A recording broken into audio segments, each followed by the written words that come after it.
মোৰ কাষত থকা এইজন হৈছে মাধৱ বৰা, কিন্তু সকলোৱে তেওঁক এতিয়া জুবিন বুলিয়ে ভাবে। মাধৱ, এই অনুষ্ঠানলৈ স্বাগতম জনাইছোঁ। নমস্কাৰ, মই মাধৱ বৰা। চিনেমা আহি আছে জুলু, ছবি চাব লাগিব। চিনেমা 5খন চিনেমা আহি আছে এতিয়া।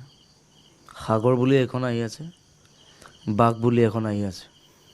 ছবি চাব লাগিব। চিনেমাবিলাক ধুনীয়া ধুনীয়া চিনেমা আহিব। মই হিন্দী চিনেমা 3খন কৰি আছোঁ। এয়া চাব লাগিব ছবি। পৰিৱৰ্তন শব্দটো শুনিবলৈ বৰ ভাল, হৈছে ঘেণ্টাডাল। আমি নতুন প্ৰজন্ম, ইচ্ছা কৰিলে দেশ জ্বলাবও পাৰোঁ, সলাবও পাৰোঁ। আৰু কাঞ্চনজংঘাৰ ডাইলগ আছে অদ্ভুত ধৰণৰ, মোৰ কোনো জাতি নাই, মোৰ কোনো ধৰ্ম নাই,